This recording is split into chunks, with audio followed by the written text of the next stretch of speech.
세차게 내리치는 빗줄기가 낡은 슬레이트 지붕을 때리는 소리가 마치 누군가의 통곡 소리처럼 들리던 밤이었습니다. 60대 중반의 영자는 차가운 빗물이 어깨를 타고 흘러내리는 것도 잊은 채 아들 진우의 아파트 현관문 앞에 망연자실하게 서 있었습니다. 손에 쥐어진 낡은 통장 하나만이 영자가 평생을 바쳐 읽어온 전부였습니다. 진우야, 엄마가 잘못했다. 문 좀 열어봐라. 내가 갈 테가 어디 있다고 이러니? 문 너머에서는 진우의 날카로운 목소리가 들려왔습니다. 엄마, 제발 좀 가세요. 아버지가 남긴 유산. 그거 엄마가 다 가로챈 거 모를 줄 알아요? 수연이도 더는 엄마 못 보겠대요. 네가 어떻게 우리한테 이럴 수 있어? 이제 우리 인연은 여기까지니까 다신 찾아오지 마세요. 영자는 가슴이 찢겨나가는 통증에 숨을 들이켰습니다. 평생 시장 바닥에서 생선 비린내를 묻히며 키운 아들이었습니다. 1988년 그 추운 겨울날에도 갓난아기였던 진우를 들쳐업고 연탄재를 나르며 버텼던 세월이 주마등처럼 스쳐 지나갔습니다. 하지만 지금 영자의 눈앞에 있는 것은 차가운 철문과 아들의 모진 외면뿐이었습니다. 영자는 떨리는 손으로 통장을 품에 안았습니다. 그 안에는 진우가 결코 알아서는 안 될, 아니, 알아야만 하는 잔인하고도 슬픈 진실이 숨겨져 있었습니다. 서울 변두리의 작은 전통시장, 그곳에는 40년 넘게 한 자리를 지켜온 영자의 생선 가게가 있습니다. 영자의 하루는 새벽 4시, 차가운 공기가 코끝을 스치는 시간부터 시작됩니다.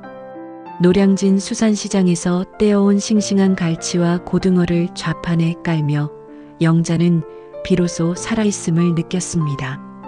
1988년은 영자의 인생에서 가장 찬란하면서도 가장 고통스러웠던 해였습니다. 남편은 진우가 첫 돌을 맞이하기도 전에 공사 현장에서 사고로 세상을 떠났고 남겨진 것은 빚더미와 젖먹이 아들뿐이었습니다. 그때부터 영자는 머리에 생선 상자를 이고 전국을 누볐습니다. 손가락 끝은 항상 소금독이 올라 짓물러 있었고 옷에서는 지워지지 않는 비린내가 배었지만 영자는 행복했습니다. 아들 진우가 공부를 잘한다는 소식을 들을 때면 세상 모든 시름이 잊혔습니다. 영자는 진우를 위해서라면 자신의 뼈가 깎이는 고통도 마다하지 않았습니다. 남들이 다 입는 브랜드 운동화 한 켤레 못 사주는 형편이었지만 영자는 밤잠을 설쳐가며 부업을 해 진우의 학원비를 마련했습니다. 시장 사람들은 영자를 보며 독종이라고 혀를 내둘렀지만 영자에게 진우는 무너져가는 삶을 지탱해주는 단 하나의 기둥이었습니다. 어느덧 세월이 흘러 진우는 대기업의 과장이 되었고 부잣집 딸인 수연과 결혼을 했습니다. 영자는 이제 모든 고생이 끝났다고 믿었습니다. 비록 몸은 여기저기 안 쑤시는 곳이 없고 다리는 퉁퉁 부어 걸음걸이가 시원치 않았지만 장성한 아들의 뒷모습만 봐도 배가 불렀습니다. 하지만 영자의 그런 소박한 행복은 그리 오래가지 못했습니다. 평화롭던 영자의 일상에 서서히 균열이 생기기 시작한 것입니다. 영상 시청하기 전 구독과 좋아요를 눌러주세요.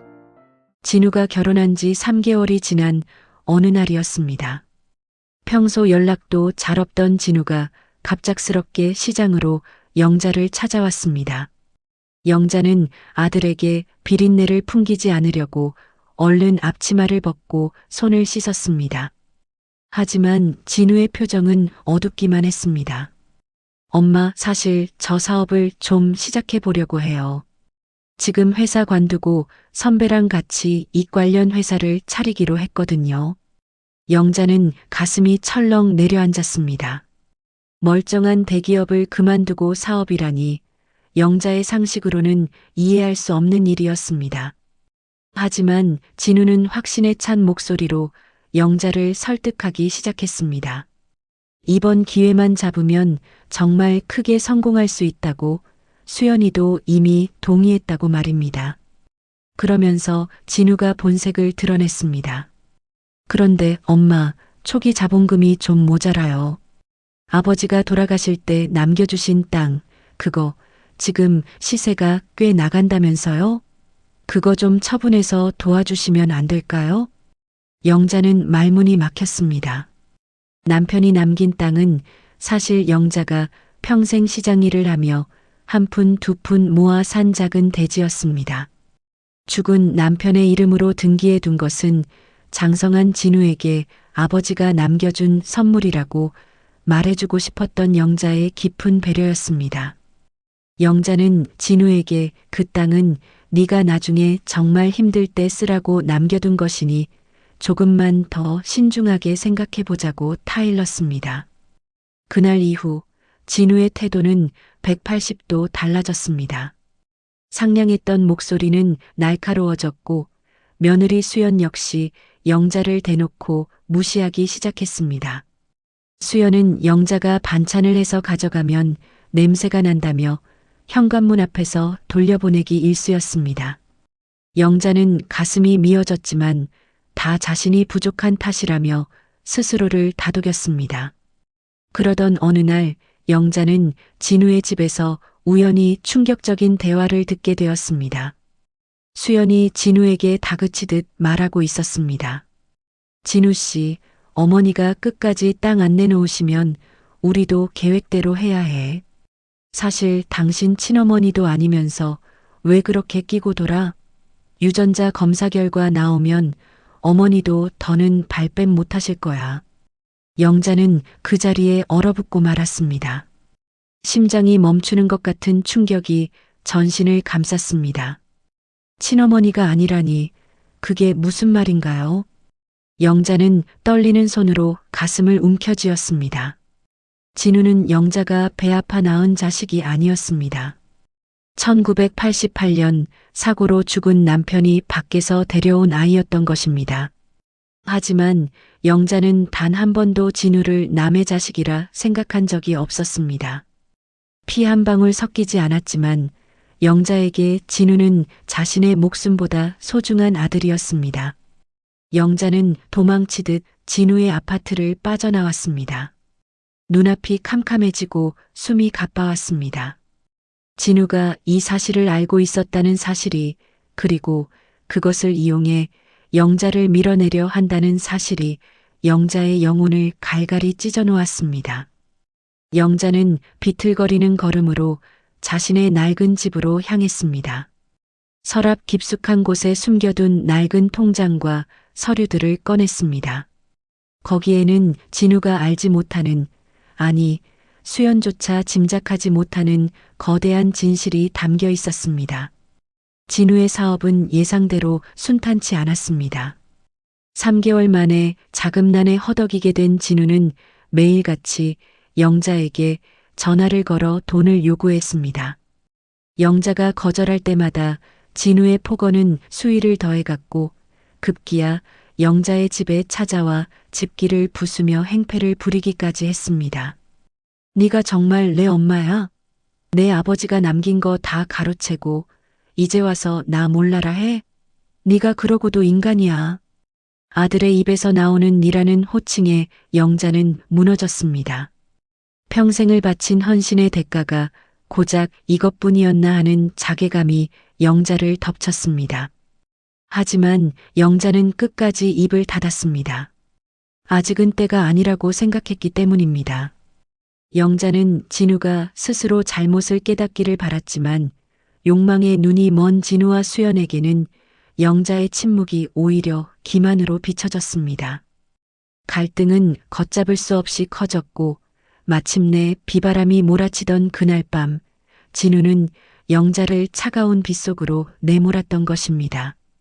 비를 쫄딱 맞은 채 쫓겨난 영자가 향한 곳은 결국 40년 세월의 때가 묻은 시장통의 작은 생선 가게였습니다. 차가운 셔터 문을 올리고 불을 켜자 비린내 섞인 눅눅한 공기가 영자를 반겼습니다. 영자는 젖은 옷도 갈아입지 못한 채 낡은 의자에 주저앉아 하염없이 눈물을 흘렸습니다. 1988년 그 뜨거웠던 여름날의 기억이 선명하게 떠올랐습니다.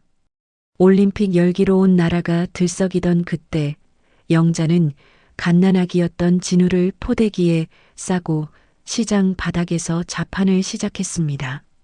남편은 세상을 떠나며 한 푼의 유산도 남기지 않았지만 영자는 남편이 데려온 이 핏덩이만큼은 남부럽지 않게 키우겠다고 하늘에 맹세했었습니다.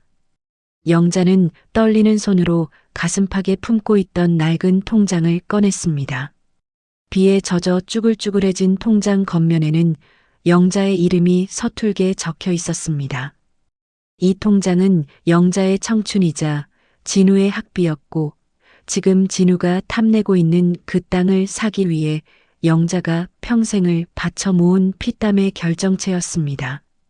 하지만 진우는 지금 영자를 사기꾼으로 몰아세우고 있습니다. 영자의 마음속에는 배신감보다도 네가 어떻게 나한테 이럴 수 있느냐는 원망보다도 자식을 이렇게 키운 자신에 대한 자책이 더 컸습니다.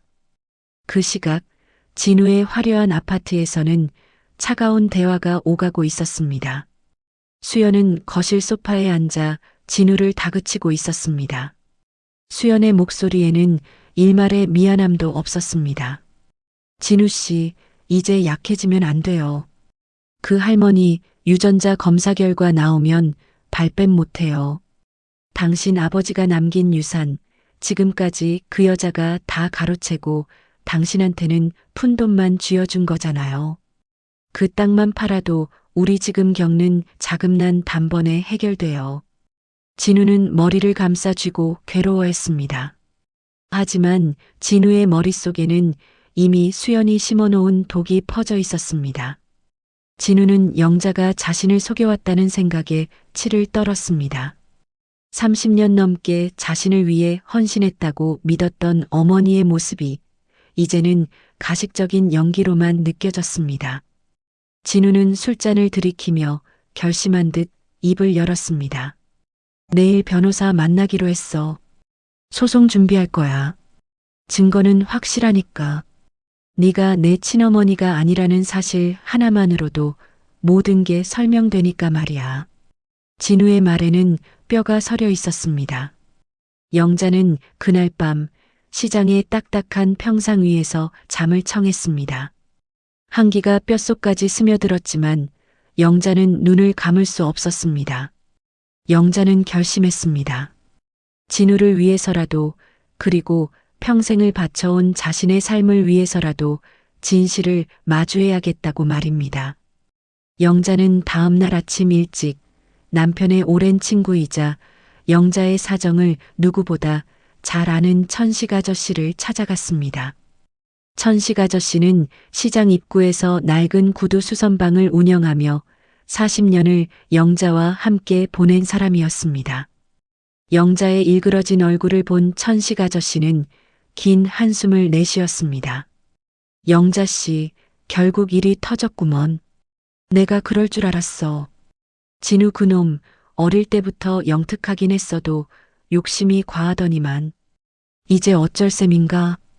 영자는 힘없이 대답했습니다. 아저씨, 진우가 소송을 한대요. 제가 자기 아버지 유산을 가로챘다면서요. 네가 내 엄마냐고 묻는데 제 가슴이 무너져서 아무 말도 못했어요. 1988년에 우리가 어떻게 살았는지 아저씨는 다 아시잖아요. 천식 아저씨는 영자의 손을 꼭 잡았습니다. 그 손은 거칠고 딱딱했지만 영자에게는 세상 그 무엇보다 따뜻한 위로가 되었습니다.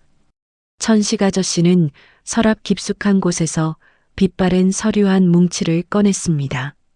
그것은 영자가 남편의 사고 직후 억울한 누명을 쓸 뻔했던 남편의 명예를 회복하기 위해 백방으로 뛰어다니며 모았던 자료들이었습니다. 그리고 그 안에는 진우의 친모에 관한 잔인한 진실도 포함되어 있었습니다. 영자는 그 서류들을 보며 다시 한번 가슴을 짓누르는 통증을 느꼈습니다. 이것이 세상에 알려지면 진우는 감당할 수 없을지도 모릅니다. 하지만 지금 영자를 벼랑 끝으로 몰아넣고 있는 진우와 수연을 멈추기 위해서는 영자 역시 칼을 들어야만 했습니다. 영자는 차오르는 눈물을 닦으며 차갑게 식어버린 마음을 다잡았습니다. 아저씨, 제가 이제 뭘 해야 할지 알 것 같아요. 진우가 원하는 게 돈이라면 그 돈이 어떻게 만들어졌는지 똑똑히 보여줄 거예요. 그리고 진우가 그렇게 믿고 싶어하는 진실이 얼마나 추악한지도요.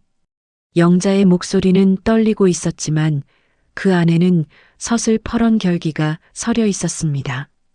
시장통의 비린내와 소음 속에서 영자는 평생을 이어온 인내라는 끈을 놓고 비로소 투사가 되기로 마음먹었습니다. 이것은 단순한 돈 싸움이 아니었습니다. 한 여인의 삶에 대한 명예이자 어그러진 모성애를 바로잡기 위한 처절한 전쟁의 시작이었습니다. 3개월이라는 시간은 빠르게 흘러갔습니다. 진우가 제기한 소송은 본격적으로 시작되었고 법정으로 향하는 영자의 발걸음은 매일같이 무거웠습니다. 진우와 수연은 영자를 파렴치한 사기꾼으로 몰아붙였습니다. 수연은 영자가 시장에서 모은 돈은 극히 일부일 뿐이며 대부분은 돌아가신 아버지가 남긴 비자금이었다고 주장했습니다. 심지어 영자가 어린 진우를 정서적으로 학대하며 그 재산을 관리해왔다는 거짓 증언까지 서슴지 않았습니다. 진우는 법정에서 영자와 눈조차 마주치지 않았습니다.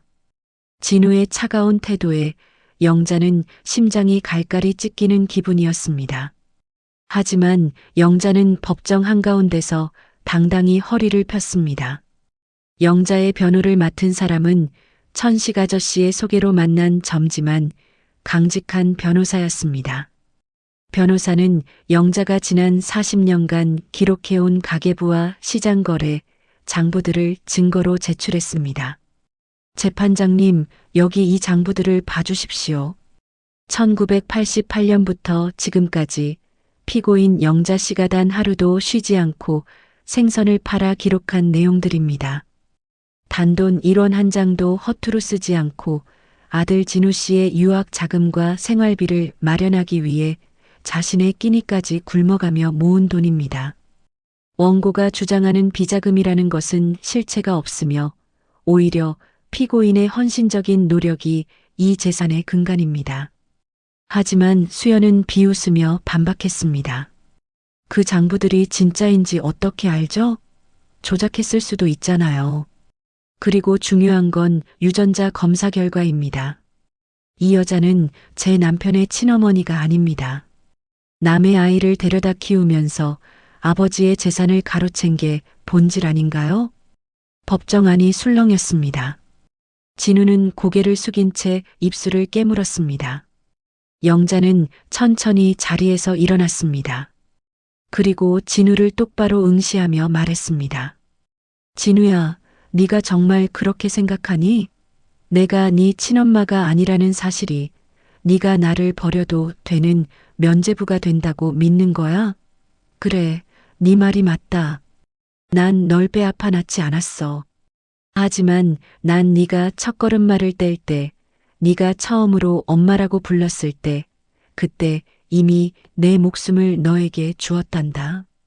영자의 목소리는 차분했지만 법정 안의 모든 사람의 가슴을 울렸습니다.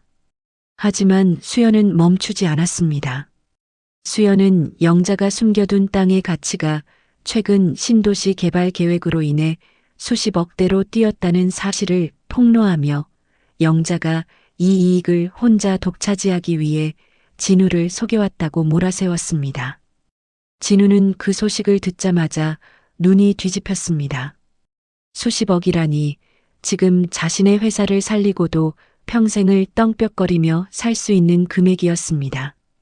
진우의 욕망은 이제 광기로 변했습니다. 진우는 영자에게 달려들 듯 소리쳤습니다. 당장 그 땅 내놔. 그건 내 거야. 네가 감히 내 걸 가로채? 너 같은 건 우리 집에서 가사도우미나 하던 노파랑 다를 게 없어. 진우의 폭언에 법정안은 찬물을 끼얹은 듯 조용해졌습니다. 재판장조차 진우의 무례함에 인상을 찌푸렸습니다. 영자는 허망한 웃음을 지었습니다. 자신이 키운 괴물의 모습이 너무나 낯설고 두려웠습니다. 하지만 바로 그때 영자의 변호사가 결정적인 증거를 꺼내 들었습니다. 그것은 1988년 진우의 친어머니가 남기고 간 편지와 영자의 남편이 죽기 직전 작성했던 공증 서류였습니다. 그 서류에는 충격적인 진실이 담겨 있었습니다. 진우의 친어머니는 도박빚에 쫓겨 진우를 버리고 도망갔으며 영자의 남편은 그 빚을 갚아주려다 공사 현장에서 무리하게 일하다 사고를 당했던 것이었습니다. 그리고 무엇보다 놀라운 사실은 영자가 지키고 있는 그 땅은 남편이 남긴 유산이 아니라 영자의 친정어머니가 돌아가시면서 영자에게 유일하게 물려준 유산이었다는 점입니다. 영자는 진우가 혹시라도 자신이 버려진 아이라는 사실에 상처받을까봐 그 땅이 마치 아버지가 남겨준 선물인 것처럼 꾸며왔던 것이었습니다. 진우의 얼굴이 하얗게 질렸습니다. 수연 역시 당황한 기색이 역력했습니다. 진우가 그토록 주장하던 아버지의 유산이라는 근거가 통째로 사라지는 순간이었습니다. 하지만 반전은 여기서 끝이 아니었습니다. 영자의 변호사는 진우와 수연이 최근 영자의 인감도장을 위조하여 땅을 담보로 사채를 끌어 쓰려 했다는 정황 증거까지 제시했습니다. 이것은 단순한 재산 분쟁이 아닙니다. 원고 진우 씨와 수연 씨는 피고인의 재산을 탈취하기 위해 문서를 위조하고 공갈 협박을 일삼았습니다.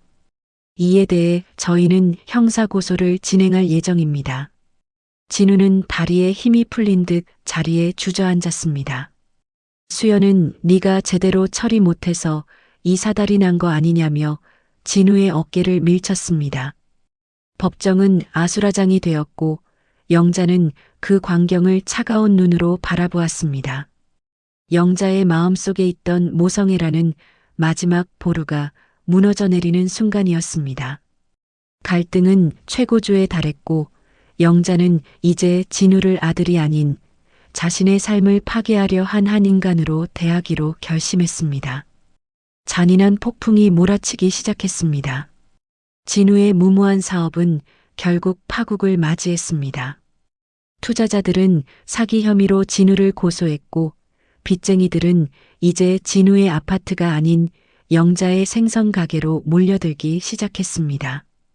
평화롭던 시장통은 험악한 문신을 한 사내들의 고함과 욕설로 뒤덮였습니다. 어이 할멈, 아들놈이 진 빚이 얼만지나 알아? 이 가게 명의도 조만간 넘어갈 테니 준비나 하라고. 사내들은 영자의 좌판을 발로 차고 싱싱한 고등어들이 바닥으로 내팽개쳐졌습니다.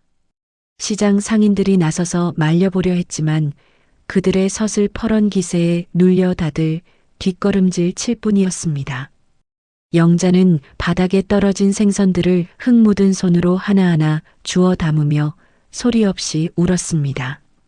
1988년부터 지금까지 이 비린내 나는 자리를 지키며 영자가 지켜온 것은 단순한 생선이 아니라 자식이라는 이름의 희망이었습니다. 하지만 그 희망은 이제 영자의 목을 죄는 밧줄이 되어 돌아왔습니다. 더욱 충격적인 사실은 그 다음 날 밝혀졌습니다. 수연이 영자를 찾아온 것입니다. 평소의 화려한 모습은 온데간데없고 초췌해진 얼굴의 수연은 영자의 앞에 무릎을 꿇었습니다. 하지만 그 무릎 꿇음은 참회가 아니었습니다. 그것은 또 다른 악마의 제안이었습니다. 어머니, 제발 살려주세요. 진우 씨 지금 사채업자들한테 잡혀갔어요. 그 사람들 돈 안 해오면 진우 씨 손가락을 자르겠대요. 어머니가 가진 그 땅, 지금 당장 매매 계약서 쓰셔야 해요. 그거 아니면 우리 다 죽어요. 영자는 가슴이 철렁했습니다. 아무리 미워도 자식이었습니다. 하지만 영자는 수연의 눈에서 일말의 진실도 찾을 수 없었습니다. 그때 옆에서 구두를 닦던 천식 아저씨가 달려와 수연의 어깨를 밀쳐냈습니다. 이 천하의 나쁜 년, 네가 지금 여기가 어디라고 와서 구걸이야? 영자 씨, 속지 마세요. 제가 어제 다 들었어요. 진우 그놈 사채업자들이랑 짜고 연기하는 거예요. 어머니 땅 빼앗으려고 마지막 도박을 하는 거라고요. 영자는 귀를 의심했습니다. 네가 정말 내 아들이 맞느냐고 묻고 싶었습니다. 천식 아저씨는 분노에 차서 수연이 떨어뜨린 서류 가방을 뒤졌습니다. 그 안에서는 영자의 인감 도장과 위조된 땅 매매 계약서, 그리고 진우가 사채업자들과 주고받은 메시지 내용이 찍힌 사진들이 쏟아져 나왔습니다. 영자는 그 사진 속에서 비열하게 웃으며 도박판에 앉아 있는 진우의 모습을 보았습니다. 모든 것이 무너져 내렸습니다. 영자가 믿어온 40년의 세월이 1988년의 그 추운 겨울부터 이어온 눈물겨운 모성애가 한순간에 쓰레기통에 처박히는 기분이었습니다. 영자는 가슴을 움켜쥐고 쓰러졌습니다. 숨이 쉬어지지 않았습니다. 시장 사람들의 비명소리가 멀어지고 영자의 시야는 검게 변해갔습니다. 병원 응급실에서 눈을 떴을 때 영자의 곁에는 진우도 수연도 없었습니다. 오직 낡은 구두수선 앞치마를 두른 채 꾸벅꾸벅 졸고 있는 천식 아저씨만이 영자의 곁을 지키고 있었습니다. 영자는 하염없이 천장을 바라보았습니다. 자신이 키운 것은 자식이 아니라 자신의 살점을 뜯어먹고 자란 괴물이었다는 사실에 영자는 신을 원망했습니다. 진우야, 네가 어떻게 나한테... 네가 어떻게... 영자의 입에서 새어나오는 것은 통곡이 아닌 마른 가슴에서 짜낸 신음이었습니다. 의사는 영자에게 심한 스트레스로 인한 일시적인 심장마비였다며 절대 안정을 취해야 한다고 경고했습니다. 하지만 영자에게 안정이란 사치였습니다. 진우와 수연은 영자가 병원에 누워있는 사이에도 영자의 집을 뒤져남은 통장들을 가로챘고 심지어 영자가 평생 일궈온 생선 가게의 권리금까지 몰래 팔아치우려 시도하고 있었습니다. 영자는 병원 침대에서 일어나 앉았습니다. 링거 바늘을 거칠게 뽑아버린 영자의 눈에는 예전의 자애로운 어머니의 모습은 없었습니다. 이제 영자는 깨달았습니다. 자신이 버티고 서 있지 않으면 죽은 남편의 명예도 자신의 고단했던 삶의 흔적도 모두 저 탐욕스러운 괴물들의 먹잇감이 될 뿐이라는 것을요. 영자는 떨리는 다리로 병실 밖을 나섰습니다. 비바람이 다시 몰아치기 시작했지만 영자는 더는 춥지 않았습니다. 영자의 가슴 속에는 이제 슬픔보다 더 뜨거운 분노의 불꽃이 타오르고 있었습니다. 영자는 비틀거리는 몸을 이끌고 다시 시장 가게로 향했습니다. 셔터는 굳게 닫혀 있었고 그 위에는 압류라는 빨간 딱지가 덕지덕지 붙어 있었습니다. 영자는 그 자리에 주저앉아 멍하니 붉은 종이를 바라보았습니다. 40년의 세월이 고작 종이 몇 장에 가려진다는 사실이 허망했습니다. 그때 천식 아저씨가 다가와 영자의 어깨에 낡은 점퍼를 덮어주었습니다. 영자 씨, 이제 그만 놓으세요. 진우 그놈은 이미 사람이 아니에요. 네가 아무리 지극정성으로 키웠어도 근본이 어디 가겠습니까? 천식 아저씨의 말에 영자는 고개를 가로저었습니다. 그리고 나직하게 입을 열었습니다. 아저씨, 제가 왜 지금까지 참았는지 아세요? 진우가 내 자식이 아니라는 걸 알게 된 그날, 저는 결심했어요. 내 남편이 목숨과 바꾼 아이라면 내가 내 목숨을 다해서라도 제대로 된 사람으로 만들겠다고요. 그런데 제가 틀렸나 봐요. 제가 너무 오냐오냐 키운 게 죄였어요. 영자는 천식 아저씨에게 부탁해 시장 지하 창고 깊숙한 곳에 숨겨두었던 작은 철제 상자를 꺼내왔습니다. 그 상자 안에는 1988년 당시 진우를 영자에게 맡기며 남편이 남겼던 마지막 편지와 진우의 생모가 작성했던 포기 각서가 들어 있었습니다. 그리고 그 옆에는 30년 넘게 영자가 남몰래 매달 붙여왔던 송금 영수증 더미가 있었습니다. 사실 진우의 생모는 죽은 게 아니었습니다. 그녀는 도박 중독자였고 진우를 버린 뒤에도 끊임없이 영자를 협박하며 돈을 뜯어갔습니다. 영자는 진우가 상처받을까봐 자신의 친엄마가 그런 사람이라는 걸 알면 세상에 정을 붙이지 못할까봐 그 모든 협박을 혼자 감내하며 생선 판 돈을 그녀에게 상납해왔던 것입니다. 영자는 결심했습니다. 이제는 진우에게 이 잔인한 진실을 모두 보여줄 때가 되었다고요. 영자는 변호사를 찾아가 자신이 가진 모든 증거를 넘겼습니다. 그리고 진우와 수연이 저지른 문서 위조 및 사기 미수건에 대해 선처 없는 고소를 진행해달라고 요청했습니다. 변호사는 당황하며 물었습니다. 정말 괜찮으시겠습니까? 아드님이 감옥에 갈 수도 있습니다. 영자는 차가운 목소리로 대답했습니다. 네가 내 아들이 아니라고 말한 건 진우였어요. 저는 그저 그 아이의 소원을 들어주는 것뿐입니다. 인간이 되지 못한 괴물에게는 매가 약이라는 걸 제가 너무 늦게 알았네요. 영자의 내면에는 거대한 변화가 일어났습니다. 평생을 누군가의 아내로, 누군가의 어머니로만 살아왔던 영자가 비로소 영자라는 한 인간으로 우뚝 서는 순간이었습니다. 영자는 거울 속에 자신을 보았습니다. 깊게 패인 주름과 구분 등 거친 손마디, 그 모든 것들이 영자가 치열하게 살아온 훈장이자 증거였습니다. 영자는 더는 숨지 않기로 했습니다.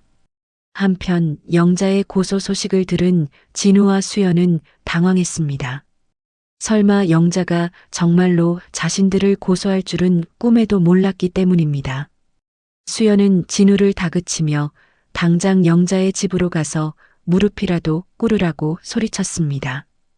하지만 진우는 이미 이성이 마비된 상태였습니다. 진우는 영자가 자신을 배신했다고 생각했습니다. 그 할망구가 정말 미쳤나 보네. 감히 날 고소해. 내가 누구 때문에 이 고생을 하고 있는데. 진우는 술에 취해 영자의 집으로 쳐들어갔습니다. 하지만 영자의 집은 이미 텅 비어 있었습니다. 영자는 이미 천식 아저씨의 도움을 받아 조용한 곳으로 거처를 옮긴 뒤였습니다. 진우는 텅 빈 집안에서 미친 듯이 소리를 지르며 가구들을 부쉈습니다. 그러다 우연히 바닥에 떨어진 철제 상자 속에 편지 한 장을 발견했습니다. 그것은 1988년 영자가 진우의 돌잔치를 치르며 남편의 사진 앞에서 썼던 일기였습니다. 진우야, 비록 내가 널 낳지는 않았지만 하늘이 보내준 선물이라 믿는다. 네가 자라서 이 엄마의 굽은 등을 보고 부끄러워하지 않도록 내가 세상에서 가장 정직하고 강한 엄마가 되어줄게. 진우의 손이 미세하게 떨리기 시작했습니다. 하지만 진우의 옆에 있던 수연이 차갑게 비웃었습니다. 연극이야, 진우 씨. 저런 거에 속지 마. 지금 중요한 건 우리 구속영장 청구됐다는 거야. 어떻게든 저 할망구 마음 돌려야 해. 수연의 독설에 진우는 다시 눈빛이 흐려졌습니다. 진우는 편지를 구겨 바닥에 던져버렸습니다. 이미 돌아올 수 없는 강을 건넌 진우에게 진실은 그저 거추장스러운 장애물일 뿐이었습니다. 영자는 멀리서 이 모든 소식을 전해 들으며 조용히 눈을 감았습니다. 이제 남은 것은 마지막 대결뿐이었습니다.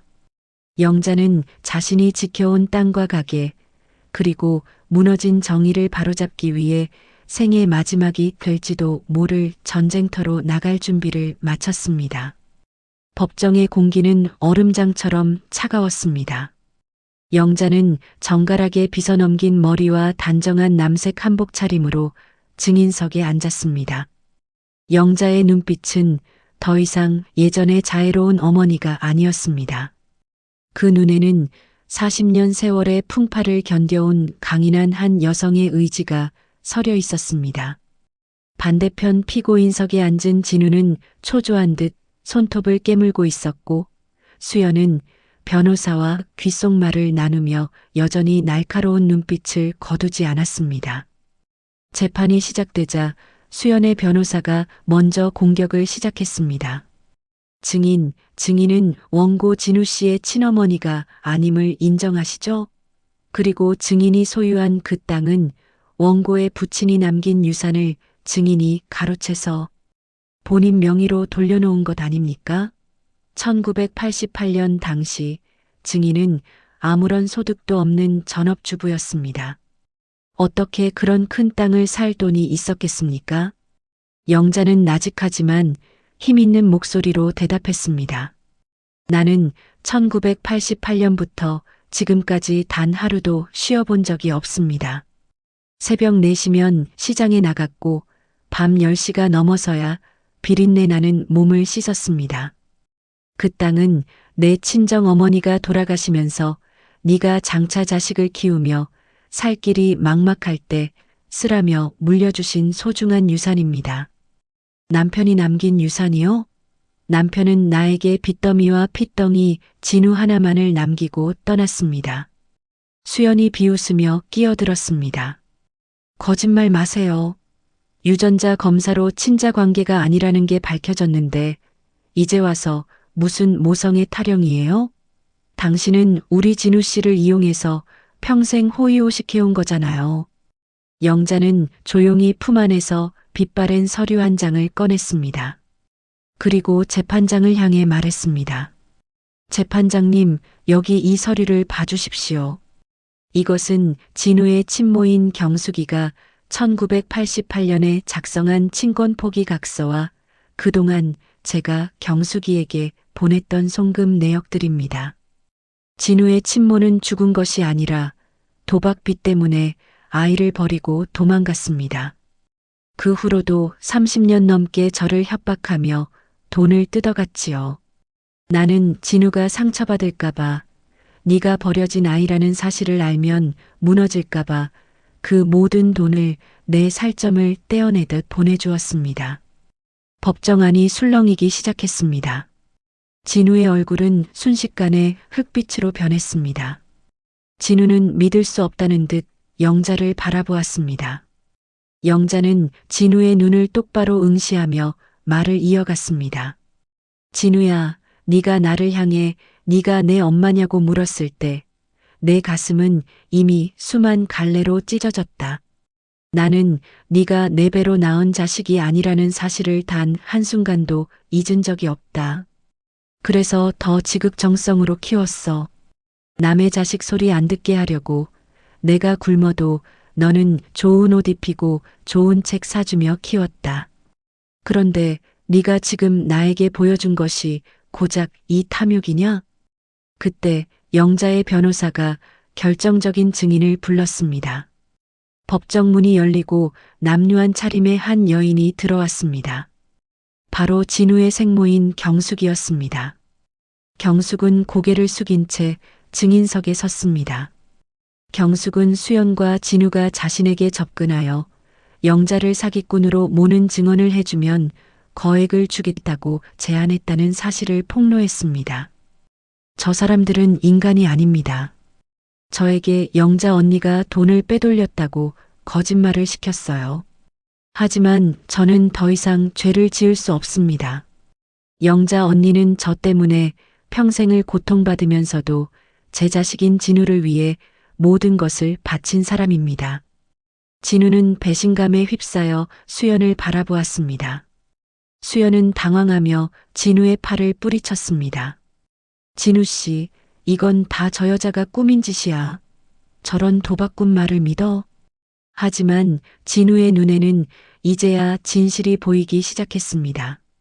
자신이 그토록 믿었던 아내 수연이 자신을 이용해 영자의 재산을 가로채려 했다는 사실, 그리고 자신이 평생 니라고 부르며 무시했던 영자가 사실은 자신의 인생을 지키기 위해 지옥 같은 삶을 견뎌왔다는 사실을요.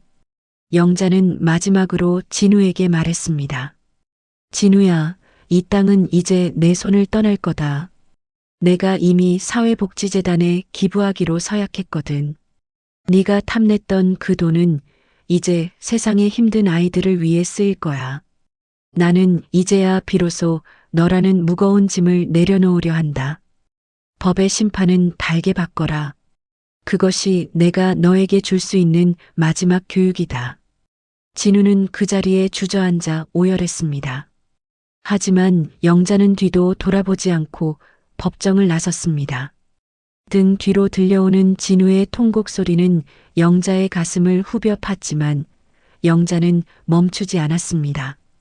이제야 비로소 40년을 짓눌러온 비린내 나는 굴레에서 벗어나는 기분이었습니다.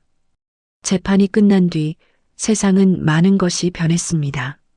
진우와 수연은 문서 위조 및 사기 미수 혐의로 실형을 선고받았습니다. 수연은 감옥에 가기 직전까지도 진우를 원망하며 이혼 소송을 제기했고, 진우는 모든 것을 잃은 채 차가운 감옥 안에서 뒤늦은 후회의 눈물을 흘렸습니다. 하지만 영자는 면회를 가지 않았습니다. 그것은 냉정함이 아니라 진우가 오롯이 자신의 잘못을 마주하고 인간으로서 다시 태어나길 바라는 영자만의 마지막 사랑이었습니다.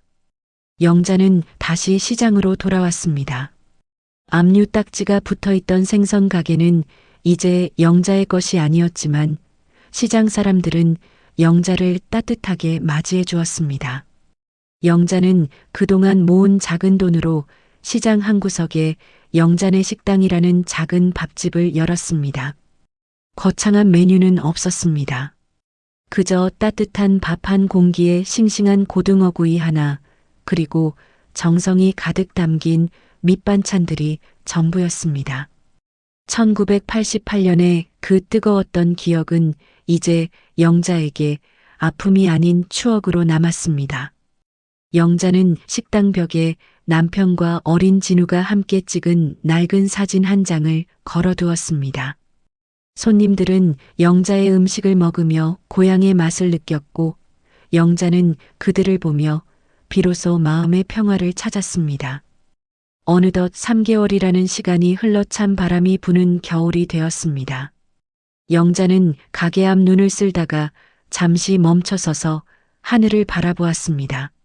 문득 시장 입구에서 낡은 가방을 든 한 청년이 서성이는 것을 보았습니다. 진우와 비슷한 또래의 청년은 배가 고픈 듯 식당 안을 기웃거리고 있었습니다. 영자는 밝은 미소를 지으며 청년을 불렀습니다. 학생, 이리 들어와요. 날도 추운데 따뜻한 국밥 한 그릇 먹고 가요. 청년은 쭈뼛거리며 들어와 자리에 앉았습니다. 영자는 청년의 앞에 김이 모락모락 나는 국밥을 놓아주며 말했습니다. 천천히 많이 먹어요. 사람은 밥심으로 사는 법이니까요. 힘든 일이 있어도 밥 든든히 먹고 나면 또 살아갈 힘이 생기는 법이죠. 청년은 국밥 한 수저를 뜨더니 갑자기 울음을 터뜨렸습니다. 영자는 아무 말 없이 청년의 어깨를 토닥여 주었습니다. 그것은 청년에게 건네는 위로이자 동시에 과거의 자신과 진우에게 건네는 용서이기도 했습니다. 영자는 이제 압니다. 핏줄보다 진한 것은 함께 나누는 온기이며 진정한 용서는 상대방을 용서하는 것이 아니라 자신의 마음을 억제던 미움을 놓아주는 것이므려. 영자의 식당에는 오늘도 맛있는 냄새와 사람 사는 냄새가 가득합니다. 40년 생선 비린내 대신 이제는 구수한 된장찌개 냄새가 영자의 옷에 배었습니다.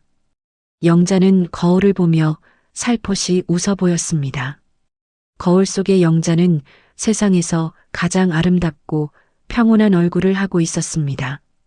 영자는 오늘도 새벽 4시에 눈을 뜹니다. 예전처럼 고된 노동을 위해서가 아니라 누군가에게 따뜻한 한 끼를 대접할 수 있다는 설렘 때문입니다. 영자의 삶은 이제 화려하진 않지만 시냇물처럼 맑고 잔잔하게 흐르고 있습니다. 1988년부터 시작된 영자의 긴 여정은 이렇게 아름다운 마침표를 찍었습니다. 에필로그. 여러분, 오늘 들려드린 영자 씨의 이야기 어떠셨나요? 우리네 부모님들은 자식을 위해서라면 자신의 모든 것을 내어주며 살아오셨습니다.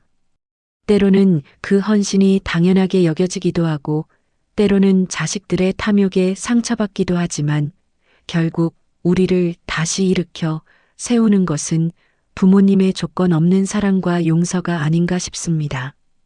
혹시 지금 부모님께 서운한 마음이 있거나 바쁘다는 핑계로 연락 한 통 드리지 못했다면 오늘 이 영상을 보고 나서 짧은 안부 전화라도 한 통 드려보는 건 어떨까요? 엄마, 아빠, 사랑해요라는 그 짧은 한마디가 평생의 고단함을 씻어주는 가장 큰 선물이 될 것입니다. 영자 씨가 찾은 그 평화가 여러분의 삶에도 깃들기를 진심으로 기원합니다.